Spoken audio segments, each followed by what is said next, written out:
Misericordia salvaje de Mirabai Star. Editorial Kairos. Conviértete en belleza. Como debes de haber adivinado, nunca me sentí a gusto en el mundo académico.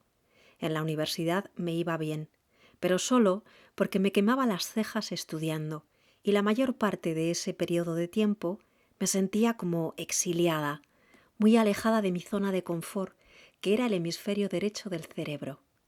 Hacia la mitad más o menos de mi carrera de filosofía, tuve una revelación.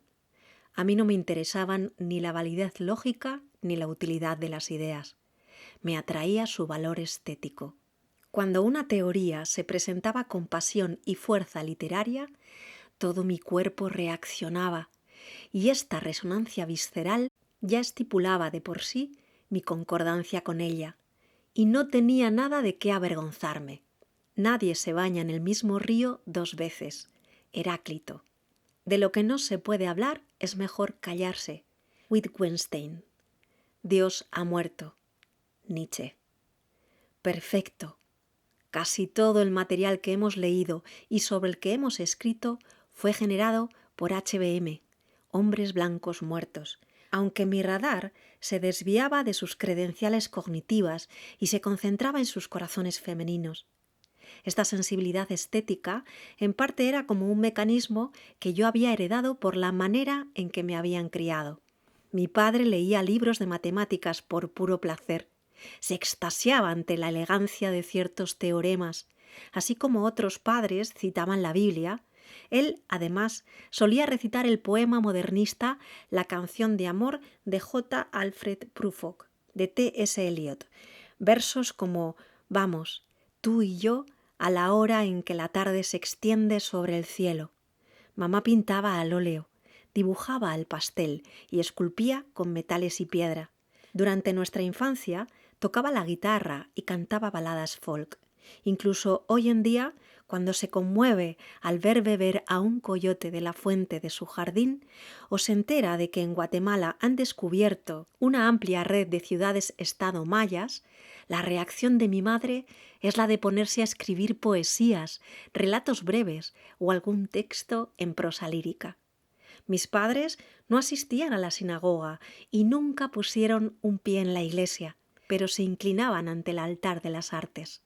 Pertenecían al culto de Dostoyevski, que afirmaba que la belleza salvaría el mundo.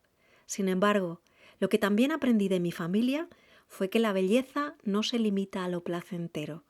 El arte puede ser estremecedor o disonante, ofensivo o aleatorio. Distorsiona el paradigma dominante y nos libera de las cadenas de lo convencional. Esta cualidad caótica también se encuentra en la naturaleza creativa de Shakti. La relación que mantengo con la belleza nunca ha consistido en valorar lo que veía de una manera desapasionada. Es ese un encuentro directo en el que la distinción entre sujeto-objeto se vuelve irrelevante. Y mi conexión con lo bello tampoco se limita a las artes, aunque se evoque mejor a través de ellas. Detenerme unos instantes para oír el arrullo de una paloma mañanera en el caminito de entrada de mi casa me transporta lejos, y olvido que tengo que subir al coche para ir a la oficina de correos como había planeado. Todos mis sentidos se despiertan. Noto el olor que emana el desierto alto reclamando la nieve.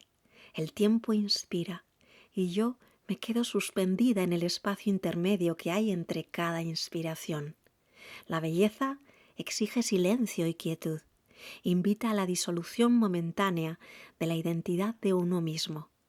¡Qué alivio! Forma y libertad. Chiyo Ni nació en Japón en el siglo XVIII, justo tras morir Basho, maestro de esa forma de poesía increíblemente breve llamada haiku. El haiku es preciso. Se ajusta a un cómputo silábico exacto. El primer verso tiene 5 sílabas, el segundo tiene 7 y el tercero tiene 5. En este continente, las alas del poeta se expanden en todas direcciones, tocan lo ordinario y lo convierten en extraordinario. Hay libertad en la forma. Así como a las mujeres no se les permitía históricamente ser rabinos o sacerdotes, astrónomos o reyes, filósofos, prácticamente no existen poetisas de haikus en la época de Chiyo-ni.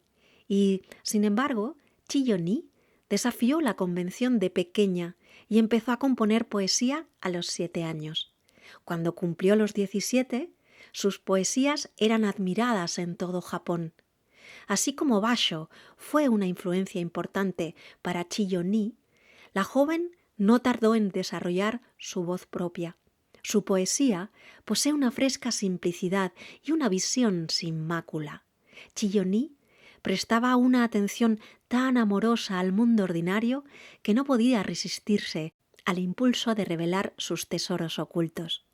Conocí por casualidad su poema más famoso, La campanilla, en el extático ensayo que escribió D.T. Suzuki sobre él.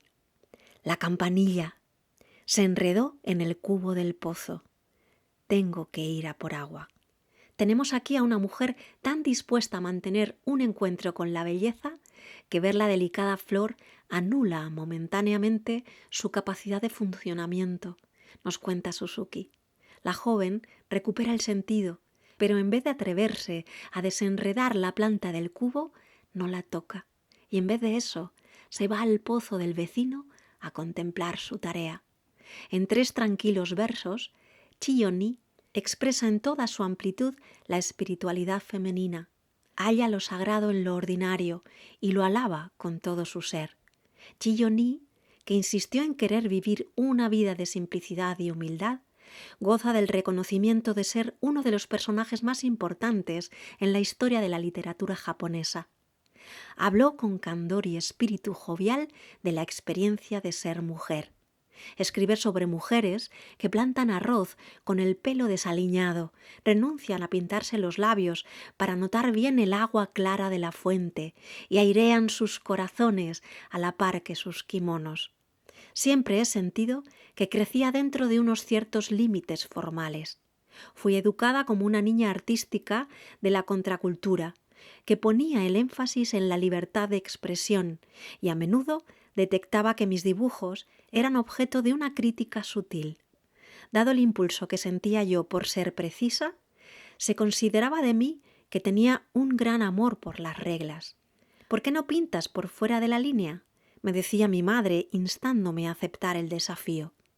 Cuando aprendí a tocar la guitarra, me ceñía a los arpegios y a la técnica de tocar sin púa cuando no estaba en clase. Estudié bailes tradicionales y danza clásica del sur de la India, deleitándome en la precisión de los movimientos. A los 16 años me fui de la casa que compartía con mi maestro y su familia en Mendocino y alquilé una cabaña de una sola habitación en un bosque de secuoyas que pagaba diseñando logos personalizados para tarjetas de visita. Cuando entré en la universidad, me ganaba la vida como ilustradora científica.